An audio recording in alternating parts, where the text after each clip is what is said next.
மாணவர்கள் எவரும் போதைக்கு அடிமையாகாதீர்கள். அடிமையானவர்கள் மீண்டதாக சரித்திரமில்லை. எனவே உங்களையும் சமூகத்தையும் பாதுகாத்துக் கொள்ளுங்கள். உங்கள் நலன் கருதி கல்வி டிவி. வணக்கம் மாணவ செல்வங்களே, இன்றைக்கு நாங்கள் வரலாறு பாடத்தில் 2ஆம் உலக யுத்தத்தை தொடர்ந்து படிக்க இருக்கின்றோம். எல்லாரும் படிக்கிறதுக்கு ஆயத்தமா பிள்ளைகள்? ஓகே, சாப்பிட்டீங்களா? ஓகே, பசியோடு இருந்து படிக்கக்கூடாது, என்ன சாப்பிட்டு படிக்க வேணும், என்ன சந்தோஷமா இருந்து படிக்க வேணும், என்ன சரிதானே? அங்கிங்க நினைவுகள் போகக்கூடாது. படம் பார்ப்பது மாதிரி இருந்து ஐம்புலங்களையும் இங்கே செலுத்தி பார்க்க வேணும், சரியா? ஓகே, பார்ப்போம். கடந்த வகுப்புல நாங்கள் என்ன படித்தோம் ஞாபகம் இருக்கா? நினைச்சு பாருங்க, என்னதை பற்றி படிச்சு நாங்கள் 2ஆம் உலக யுத்தம் பற்றி பார்த்தேன். நாங்கள் 2ஆம் உலக யுத்தத்துக்கான காரணங்கள் பற்றி பார்த்து கொண்டிருக்கோம். ஞாபகம் இருக்கா பிள்ளைகளுக்கு? என்னென்ன காரணங்கள்னு பார்த்தேன் நாங்கள். அதில் ஒரு காரணத்தை வடிவாக பார்த்துருக்குறோம். என்ன? ஒன்று, ஜெர்மனியின் ஹிட்லரின் எழுச்சியும் அவரது நடவடிக்கைகளும், இது ஒன்று. 2வது என்ன பிள்ளைகள்? இத்தாலியின் முசோலினியினுடைய எழுச்சி. 3வது ஜப்பானுடைய ஆக்கிரமிப்பு கொள்கை. 4வது சர்வதேச சங்கத்தின் இயலாமை அல்லது தோல்வியின் அந்த செயற்பாட்டின் தோல்வியில முடிவடைந்தவை. செயற்பாடுகள் தோல்வியில முடிவடைந்தவை. இந்த 4 விடயங்களை நாங்கள் முக்கியமாக பார்த்தனாங்க.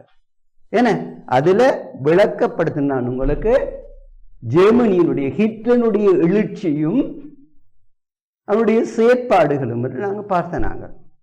அந்த அடிப்படையில் தான் உங்களுக்கு நான் சொன்னேன் ஹிட்லர் யார் என்று சொன்னேன். நான் ஒரு ஆஸ்திரிய வீரன், இராணுவ வீரர், சிறந்த வீரன், சிறந்த பேச்சாளர் என்று சொன்னேன் நான் உங்களுக்கு. என்ன? எனவே அவன் மக்களை கவர்ந்து இழுத்து என்ன அவர் நாசிசவாத கொள்கையை முன்வைத்து, அந்த நாசிசவாதம் என்பது பிள்ளைகள் ஜூதர்களுக்கும் மற்றது கம்யூனிசவாதிகளுக்கும் எதிராக, அதாவது சமோடமவாதிகளுக்கு எதிரானதும். அடுத்தது ஜெர்மனியர் தான் உயர்ந்த சாதியினர், உயர்ந்த இனத்தவர்கள், ஏனையோரெல்லாம் ஜெர்மனிக்கு கீழ்பட்டவர்கள். என்ன? அப்ப ஆளப்பிறந்தவர்கள் ஜெர்மனியர், ஆளப்பட வேண்டியவர்கள் ஏனையவர்கள்.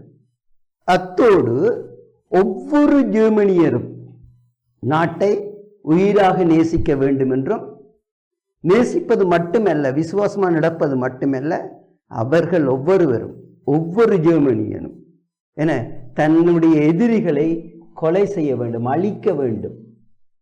இப்படியான கொள்கைகளை கொண்டதுதான் இந்த நாசிசவாதம். எனவே இந்த நாசிசவாத கொள்கையை அடிப்படையாக கொண்டு அவருடைய கட்சியும் என்ன சோசலிஸ்ட் கட்சி, அவருடைய கட்சியே என்ன நாசி சோசலிஸ்ட் கட்சி என்ன, அதுதான் அந்த நாசிசவாதம் என்று ஷோர்ட்டாக குறிப்பிடப்படுகின்றது. என்ன? இந்த அடிப்படையில் அவர் என்ன செய்தார்? பாராளுமன்றத்தை கைப்பற்றி அங்கே முக்கியமான பதவியான சான்சலர் பதவியை, ஜனாதிபதி பதவியை தான் எடுத்துக்கொண்டு என்ன தனக்கு ஊடகங்கள் எல்லாம் தந்த கைக்குள்ள வைத்துக்கொண்டு என்ன ரகசிய போலீஸ் எனப்படுகின்ற ரகசிய போலீஸும் கெப்பட்டோ எனப்படுகிற உளவுப்படையும் வைத்துக்கொண்டு என்ன செய்தார்? அவர் அங்க முழு சர்வாதிகாரத்தையும், பேச்சு சுதந்திரம், கருத்து சுதந்திரம், கூட்டம் கூடும் சுதந்திரம் எதுவுமே இல்லை. என்ன? மக்களை தன்னுடைய கட்டுப்பாட்டுக்குள் வைத்திருந்து என்ன ஆட்சியை நடத்தி கொண்டிருந்தார். ஆனால் மக்கள் ஒருவரும் அதிகாரிகளும் அவரை எதிர்க்கவில்லை என்று சொன்னால் அவர் என்ன சொன்னார்? இந்த நாசிசவாத அந்த இனவாத கொள்கையை பரப்பி கொண்டிருந்தார். என்ன? ஜெர்மனியர் தான் ஆளப்பிறந்தவர், ஏனையோரெல்லாம் ஆளப்பட வேண்டியவர்கள். ஜெர்மனியரை உயர்ந்த சாதியினர், தூய உயர்ந்த சாதியினர், ஏனையோரெல்லாம் ஜெர்மனிக்கு கீழ்ப்பட்டவர்கள்.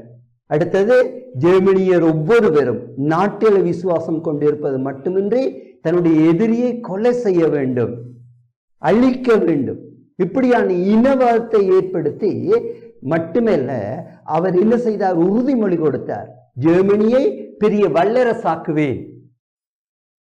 ஜெர்மனியை இந்த உலகத்துல வல்லரசு நாடாக்குவேன், ஆளப்பிறந்த நாடாக்குவேன், இது உறுதியான சத்தியம் என்று சொல்லி மக்களுக்கும் படைவீரருக்கும் அதிகாரிகளுக்கும் அவர் வாக்கு கொடுத்தார்.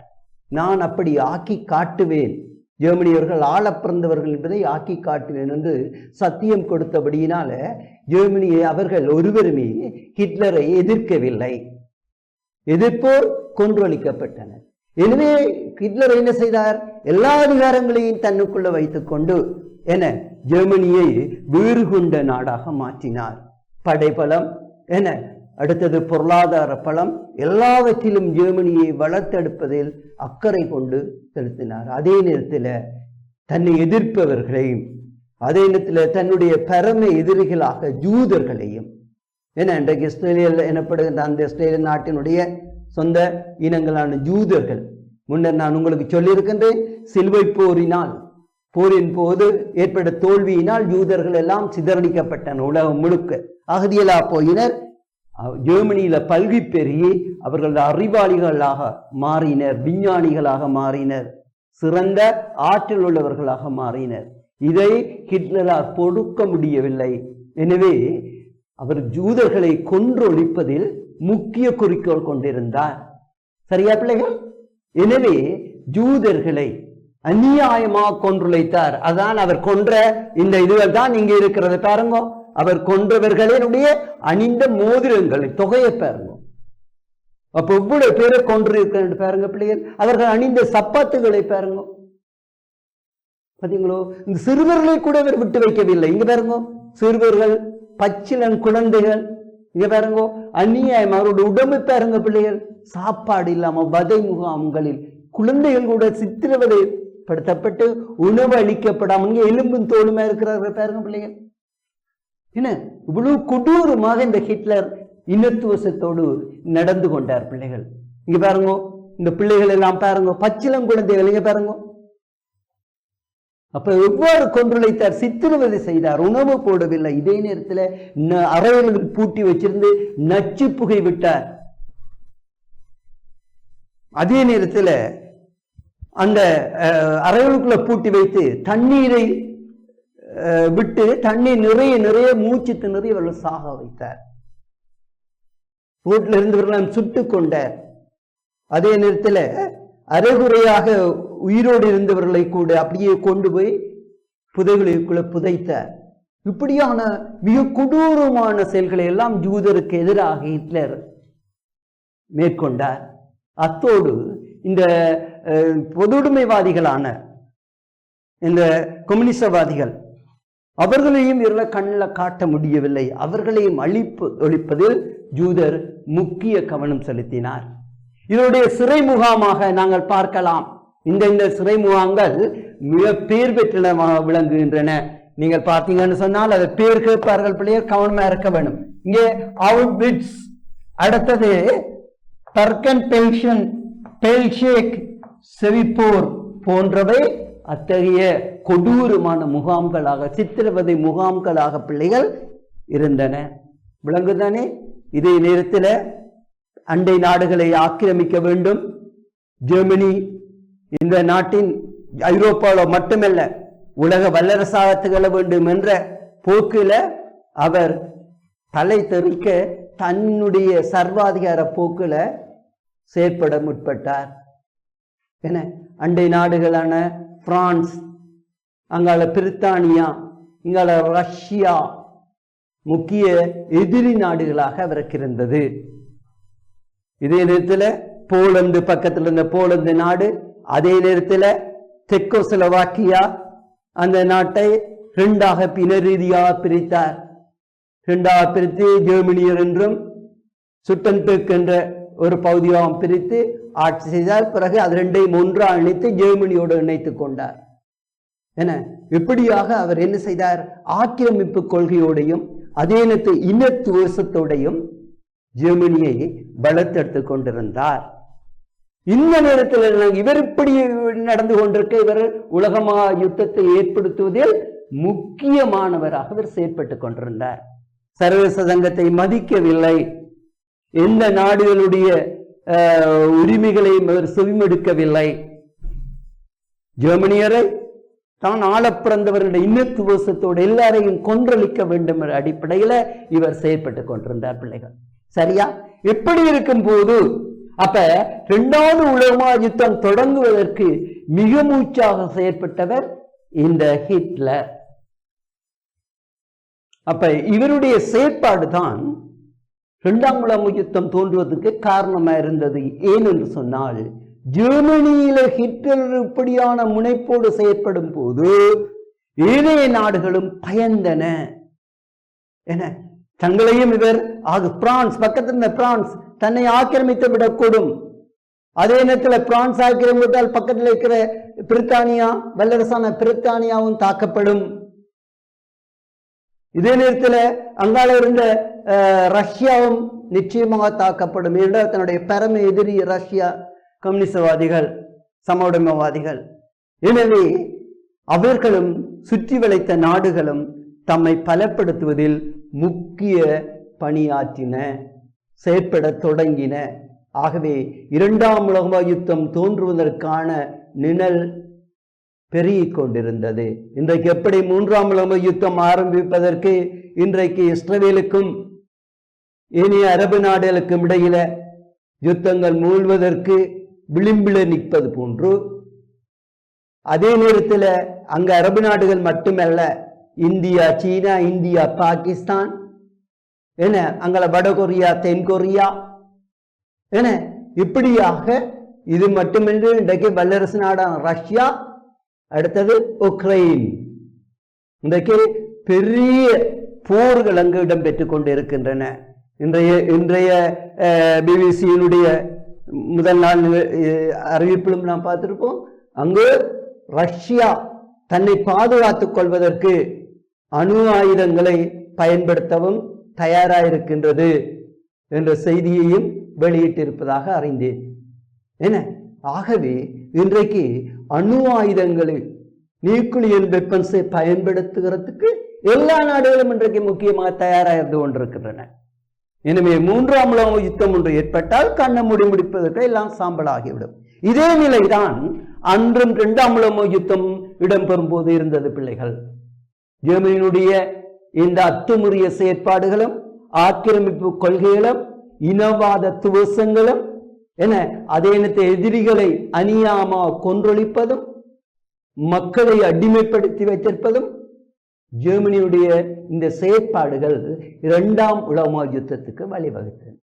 இதே நேரத்தில் நாங்கள் அடுத்ததாக பார்த்தோம் என்று சொன்னால் பிள்ளைகள், ஜெர்மனியை அடுத்ததாக நாங்கள் பார்த்தோம் என்று சொன்னால், ஜெர்மனியை விட அடுத்ததாக நாங்கள் பார்க்கணும் இரண்டாவது காரணத்தை நாங்கள் பார்த்திருக்கின்றோம். இத்தாலியில் முசோலினியுடைய செயற்பாடும் இரண்டாம் உலக யுத்தத்துக்கு காரணமாயிருந்தது. யார் இந்த முசோலினி? இங்க இருக்கிறார் பாருங்க, இவரும் ஒரு இராணுவ வீரர், இத்தாலியை இருந்த இராணுவ வீரர். இவரும் சூழ்ச்சியாக என்ன செய்தார்? இத்தாலியனுடைய அதிகாரத்தை கைப்பற்றி கொண்டார். சரிதானே? அவர் என்ன செய்தார்? தன்னுடைய 1922ஆம் ஆண்டு பாசிசவாத அரசியல் கட்சியூடாக,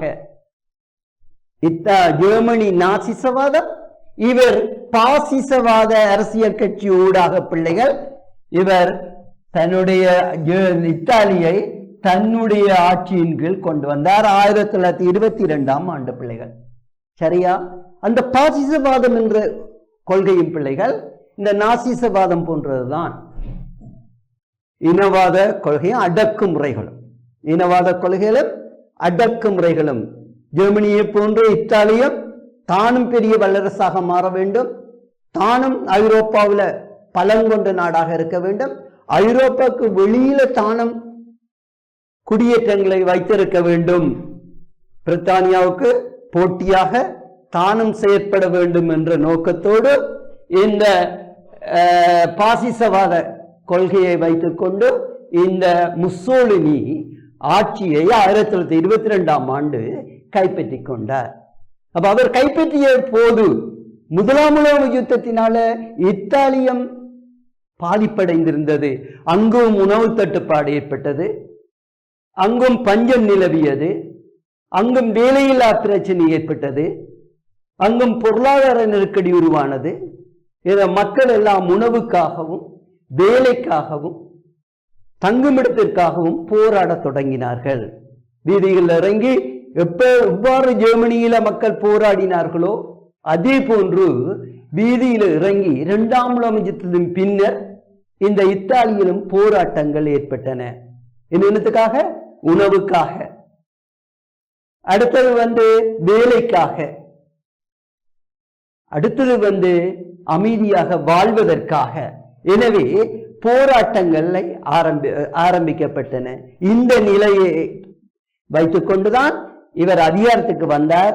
1929ஆம் ஆண்டு உலகத்தில இந்த முதலாம் உலக யுத்தத்தினால பொருளாதார மந்த நிலை ஒன்று ஏற்பட்டது உலகம் முழுவதிலும். 1929ஆம் ஆண்டு அந்த மந்த நிலையை இத்தாலியிலும் அது தாக்கத்தை ஏற்படுத்தியது.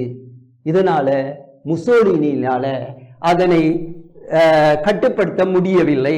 முசோலினி 1929ஆம் ஆண்டு ஏற்பட்ட பொருளாதார நெருக்கடியை முசோலினியர் தான் அதை வெற்றி கொள்ளலாம் என்று, ஆனால் அந்த பொருளாதார நெருக்கடியையும் அவரால் சமாளிக்க முடியவில்லை.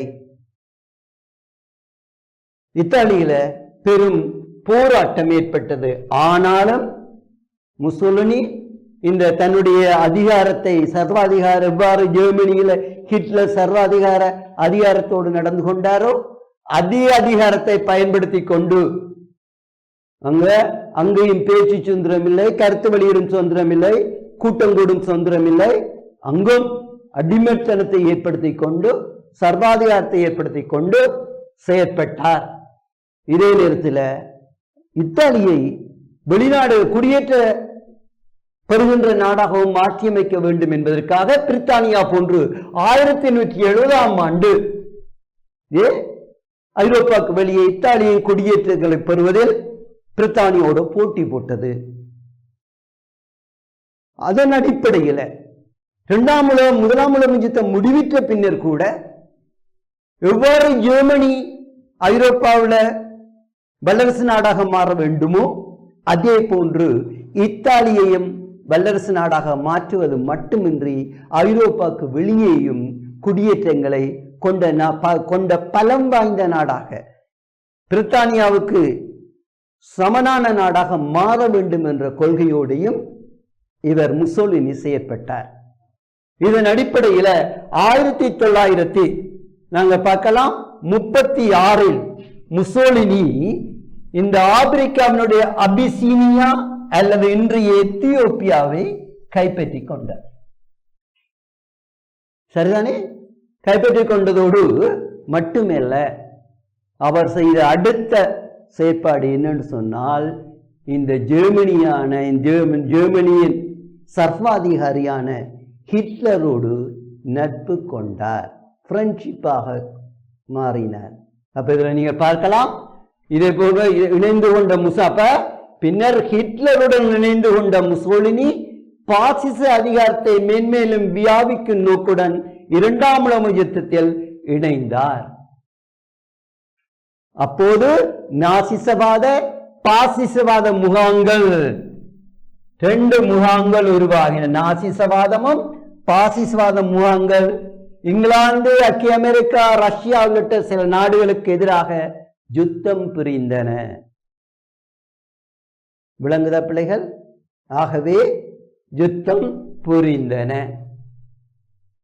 எனவே இங்க ஐரோப்பாவில் 2 அணிகளாக, எப்படி முதலாம் உலக யுத்தத்தில் 2 அணிகளாக பிரிந்ததோ, இத்தாலி ஜெர்மனி, ஆஸ்திரியா போன்ற நாடுகள் இணைந்து முக்கோண நாடுகளாக இருந்து அங்கால வல்லரசு நாடுகளான பிரித்தானியா, அடுத்தது வல்லரசு நாடான பிரித்தானியா, ஐக்கிய அமெரிக்கா, அடுத்த ரஷ்யா, பிரான்ஸ் போன்ற நாடுகள் ஒன்றாக இணைந்து நட்பு நாடுகள் என்றும் மத்திய ஐரோப்பிய வல்லரசு நாடுகள் என்றும் பிரிந்து 2 முகாம்களாக முதலாம் உலக யுத்தத்தில் செயற்பட்டனவோ அதே போன்று இரண்டாம் உலக யுத்த காலத்திலும் இந்த நாசிசவாதமும் பாசிசவாதமும் ஒன்றிணைந்து அத்தோடு அவர்களோடு ஏனைய நாடுகளும் ஒன்றிணைந்து ஒரு முகாமாகவும்,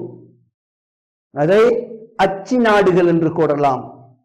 அச்சு நாடுகள் என்னும் போது மத்திய அச்சு நாடு, அதாவது இந்த இவர்களோடு சேர்ந்து யாரோட, இந்த இத்தாலி, ஜெர்மனி இவர்களோடு சேர்ந்து கொண்டு இவர்கள் ஜப்பானுடன் ரகசிய ஒப்பந்தத்தை மேற்கொண்டார்கள். இப்ப ஜப்பானும் ஆசியாவில் பெரும் வல்லரசாக மாறிக்கொண்டிருந்தது. அதை நாங்கள் அடுத்தது பார்ப்போம். ஆகவே இந்த ஜப்பானோடும் அவர்கள் இணைந்து கொண்டார்கள். எனவே ஜப்பானோடும் இணைந்து கொண்டு இந்த போராட்டத்தில் இரண்டாம் உலக யுத்தத்தில் குதித்தார்கள். ஆகவே இந்த முதல் பேர்களை கொண்டுதான் இதனுடைய தலைநகரங்கள் இத்தாலி, அடுத்தது ஜெர்மனி, அடுத்தது ஜப்பான். இவருடைய தலைநகரங்களை வைத்துக் கொண்டுதான் இந்த முதல் அச்சு நாடுகள் என்ற பெயர் கொடுக்கப்படுகின்றன. விளங்குதா? இப்ப சரியா? இப்ப ரைட். இதை நாங்கள் இப்ப பார்த்தோம் என்று சொன்னால், அப்ப இவர்களும் இப்ப ஒன்றிணைந்து விட்டார்கள், ரகசிய ஒப்பந்தத்தை ஏற்படுத்தி கொண்டார்கள். எனவே உலகத்துல இப்ப முக்கியமான 3 நாடுகள் ஒன்று சேர்ந்து கொண்டன. இத்தோடு அவர்களுக்கு ஆதரவாக சில நாடுகளும் இணைந்து கொண்டன. எனவே மத்திய ஐரோப்பிய அச்சு நாடுகள் என்று கூறுகின்ற இந்த நாடுகளும் இத்தாலி, ஜெர்மனி, அடுத்து ஜப்பான். இதுக்கு அடுத்ததாக நட்பு நாடுகள் எனப்படுகின்ற ஐக்கிய அமெரிக்கா, அடுத்தது பிரான்ஸ், இங்கிலாந்து, ரஷ்யாவும் சேர்ந்து கொண்டது. இந்த நட்பு நாடுகளில் ரஷ்யா அப்ப 2 முகாம் அணிகளாக பிரிந்து இரண்டாம் உலக யுத்தத்திற்கு ஆரம்பமாகின. அப்ப இது இத்தாலியினுடைய செயற்பாடு. மூன்றாவது நாங்க பார்க்க போற பிள்ளைகள் ஜப்பானுடைய செயற்பாடு. இரண்டாம் உலக யுத்தத்துக்கு காரணமா இருக்குது ஜப்பானின் செயற்பாடு. அப்ப ஜப்பானை நாங்கள் பார்த்தோம்டா பிள்ளைகள், ஜப்பான் ஆசியாவில் பெரும் வல்லரசாக 19ஆம் நூற்றாண்டில் மாறிக்கொண்டிருந்தது பிள்ளைகள். அந்த ஜப்பானுக்கு ஒரு தேவை இருந்தது. என்ன? கைத்தொழில வளர்ச்சி அடைந்து கொண்டு வருகின்றது. எனவே கைத்தொழில் உற்பத்தி செய்வதற்கான மூலப்பொருட்கள் தேவைப்பட்டன. அதே நேரத்தில் அந்த உற்பத்தி செய்த பொருட்களை விற்பதற்கு சந்தைகளும் தேவைப்பட்டன.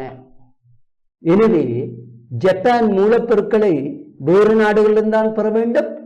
அதே நேரத்தில் சந்தைகளையும் அங்கு கொண்டு விற்க வேண்டும். சந்தைகளும் தேவைப்பட்டன. எனவே ஜப்பான் என்ன செய்தது? ஆசியாவில் இருக்கின்ற நாடுகளை கைப்பற்ற தொடங்கியது.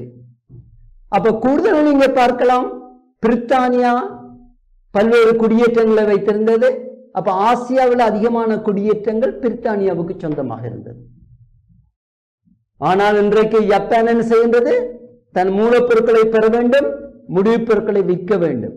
எனவே அந்த நாடுகளை தன்னுடைய கட்டுப்பாட்டுக்குள் கொண்டு வர வேண்டும், மூலப்பொருட்களை பெறுவதற்கும் முடிவுப் பொருட்களை விற்பதற்கும். எனவே என்ன செய்தது? ஜப்பான் ஆசிய நாடுகளை ஆக்கிரமிக்க தொடங்கியது. இங்கதான் சிக்கல் ஏற்பட்டது. என்ன பிள்ளைகள்? அங்கு அந்த நாடுகள் யாருடைய குடியேற்ற நாடுகளாக இருந்தன? பிரித்தானியாவுக்கு உடைய குடியேற்ற நாடுகளாக இருந்தன. எனவே பிரித்தானியாவோட மோத வேண்டிய நிலை ஜப்பானுக்கு உருவானது. இதுவும் இரண்டாம் உலக யுத்தத்துக்கு முக்கிய காரணமாக அமைந்தது. சரியா பிள்ளைகள்? ஆகவே ஜப்பான் தன்னுடைய பொருளாதாரத்தை வளர்க்க வேண்டும். வளர்ப்பாயிருந்தால் பொருட்களை உற்பத்தி செய்து விற்பனை செய்ய வேண்டும். செய்தால்தான் வருமானம் நிறைய கிடைக்கும். எனவே மூலப்பொருட்களை பெற வேண்டும், முடிவுப் பொருட்களை விற்க வேண்டும். எனவே நாடுகளை கைப்பற்ற தொடங்கியது. இந்த வகையில மஞ்சூரியா, சீனாவினுடைய மஞ்சூரியா பகுதி ஜப்பானால கைப்பற்றப்பட்டது. 1934ஆம் ஆண்டு ஜப்பானால கைப்பற்றப்பட்டது. மஞ்சூரியா கைப்பற்றின உடனே என்ன நடந்தது? சர்வதேச சங்கத்துக்கு அறிவிக்கப்பட்டது. ஆனால் சர்வதேச சங்கம் அதை பொருட்படுத்தவில்லை. சர்வதேச சங்கம் ஜப்பானை நீ குற்றம் செய்திருக்கிறாய் என்று தண்டனை கொடுக்க வெளிக்கிட்டது. ஆனால் ஜப்பான் அதைக்கு பொருட்படுத்தவில்லை. சர்வதேச சங்கத்தை மதிக்கவும் இல்லை. விளங்குதோ? ஆகவே யுத்தம் மூழ்வதற்கு இதுவும் ஒரு காரணமாக இருந்தது. மஞ்சூரியா கைப்பற்றப்பட்டவை.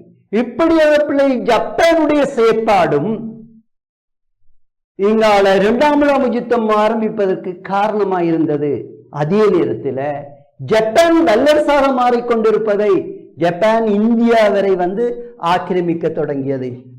அப்ப ஜப்பான் கிழக்கு பகுதியில இருந்து சீனாவை கடந்து அங்கால நீங்கள் பார்க்கலாம், கீழே மலேசியா, சிங்கப்பூர், யாவா, சுமத்ரா இதையும் கைப்பற்றி கொண்டு அடுத்து இந்தியாவினுடைய சில பகுதிகள் தெற்குக்கும் ஜப்பானுடைய ஆதிக்கம் பரவியது. இதனை பிரித்தானியா விரும்பவில்லை. தனக்கு எதிராக ஜப்பான் வல்லரசாக மாறுவதை பிரித்தானியாவும் விரும்பவில்லை, ஐக்கிய அமெரிக்காவும் விரும்பவில்லை. ஐக்கிய அமெரிக்கா சொல்ல முதல் அது முன்னர் இருந்தது, ஐக்கிய அமெரிக்க குடியரசுகளும் விரும்பவில்லை. எனவே ஜப்பான் வல்லரசாக மாறுவதை இவை விரும்பாதபடியினால இவைகள் ஜப்பானை அடக்குவதற்கு, ஜப்பானை முறியடிப்பதற்கு இந்த நாடுகளும் முயன்று கொண்டிருந்தன. சரியா பிள்ளைகள்? இது அடுத்த காரணம்.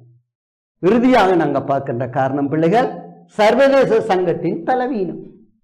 அப்ப சர்வதேச சங்கம் உலக யுத்தம் மீண்டும் ஒரு அழிவு ஏற்படாதபடி உலக அமைதியை ஏற்படுத்துவதற்காக அமைக்கப்பட்டதான் இந்த சர்வதேச சங்கம். முன்னுக்கு பார்த்திருக்கிறோம்.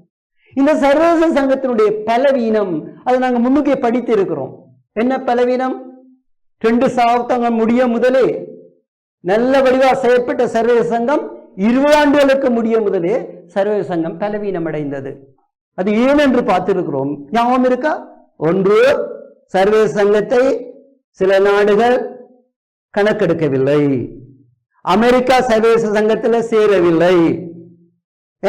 என்று அமெரிக்காவின் நிறைய நிதியுதவி, படை உதவி, ஏனைய உதவி எல்லாம் சர்வதேச சங்கத்துக்கு தேவை. ஆனா அமெரிக்கா சர்வதேச சங்கத்திலிருந்து சேரவில்லை. இதே ரஷ்யா ஒதுக்கி வைக்கப்பட்டது. சர்வதேச சங்கத்திலிருந்து ரஷ்யா ஒதுக்கி வைக்கப்பட்டது. இதே நேரத்தில் சர்வதேச சங்கத்தில் சில நாடுகள் என்ன செய்தன? தம்முடைய தேவைகளை நிறைவேற்றுவதற்காக செயற்பட்டதை தவிர பொது நோக்கங்களை கொண்டு செயற்படவில்லை. சில நாடுகள் சர்வதேச சங்கத்திற்கு கட்டுப்படவில்லை. எனவே சர்வதேச சங்கம் அதை அடக்குவதற்கு சர்வதேச சங்கத்திட்ட படையோ சமாதான படையோ அல்லது சமாதான படையை உருவாக்குவதற்கான ஒழுங்கமைப்புகளையோ சர்வதேச சங்கத்திடம் இருக்கவில்லை. இதே நேரத்தில் எனவே சர்வதேச சங்கம் பலவீனம் அடைந்தது. இறுதியாக ஜெர்மனி சர்வதேச சங்கத்திலிருந்து விலகியமையும் ஜப்பான் சர்வதேச சங்கத்திலிருந்து விலகியமையும் அவை ஜெர்மனியினுடைய இந்த ஜப்பானும் ஜெர்மனியும் சர்வதேச சங்கத்தை மதிக்காது, பொருட்படுத்தாது, தங்களுடைய சர்வாதிகார போக்கில் நடந்து கொண்டமையும் தேவைகளை நிறைவேற்றுவதற்காக செயற்பட்டதை தவிர பொது நோக்கங்களை கொண்டு செயற்படவில்லை. சில நாடுகள் சர்வதேச சங்கத்திற்கு கட்டுப்படவில்லை. எனவே சர்வதேச சங்கம் அதை அடக்குவதற்கு சர்வதேச சங்கத்திட்ட படையோ சமாதான படையோ அல்லது சமாதான படையை உருவாக்குவதற்கான ஒழுங்கமைப்புகளையோ சர்வதேச சங்கத்திடம் இருக்கவில்லை. இதே நேரத்தில் எனவே சர்வதேச சங்கம் பலவீனம் அடைந்தது. இறுதியாக ஜெர்மனி சர்வதேச சங்கத்திலிருந்து விலகியமையும் ஜப்பான் சர்வதேச சங்கத்திலிருந்து விலகியமையும் அவை ஜெர்மனியினுடைய இந்த ஜப்பானும் ஜெர்மனியும் சர்வதேச சங்கத்தை மதிக்காது, பொருட்படுத்தாது, தங்களுடைய சர்வாதிகார போக்கில் நடந்து கொண்டமையும் இந்த 2ஆம் உலக யுத்தத்துக்கான முக்கிய காரணங்களாக அமைந்தன. சரியா பிள்ளைகள்?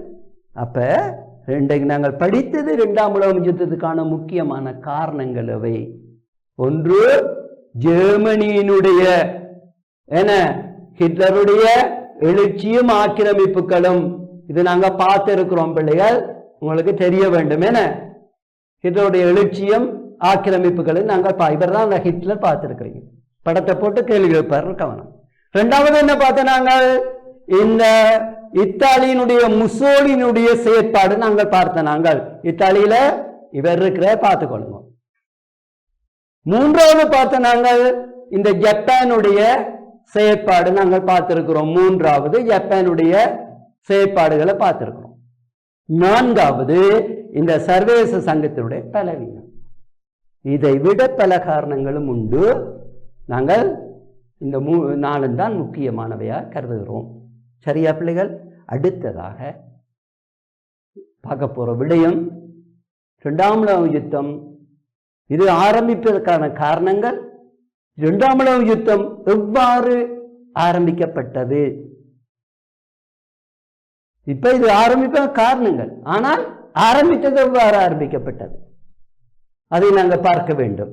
என அடுத்ததாக யுத்தம் எவ்வாறு ஆரம்பிக்கப்பட்டது, எவ்வாறு நடைபெற்றுக் கொண்டிருந்தது, இறுதியில அது எவ்வாறு முடிவிற்றது, அந்த முடிவிற்றதன் இறுதியில் ஏற்பட்ட விளைவுகள் என்ன, இதை நாங்கள் பார்ப்போம். அடுத்ததாக மீண்டும் ஒரு யுத்தம் ஏற்படாதபடி எவ்வாறு சர்வசங்கம் ஆரம்பிக்கப்பட்டதோ அதே போன்று ஐக்கிய நாடு சபை உருவாக்கப்பட்டது. சரியா பிள்ளைகள்? இதையும் பார்த்தால் 2ஆம் உலக யுத்தம் முடிவடையும். ஐக்கிய நாடுகள் என்றால் என்ன, அதனுடைய நோக்கம் என்ன, அதனுடைய பணிகள் என்ன, அதனுடைய செயற்பாடு எவ்வாறு இருக்கிறது, எவ்வாறு சர்வசங்கம் பலவீனம் அடைந்ததோ இன்றைக்கு ஐக்கிய நாடு ஸ்தாபனம் பலவீனம் அடைந்தபடியினால இன்றைக்கு 3ஆம் உலக யுத்தம் விளிம்பில் நின்று கொண்டிருக்கிறோம்.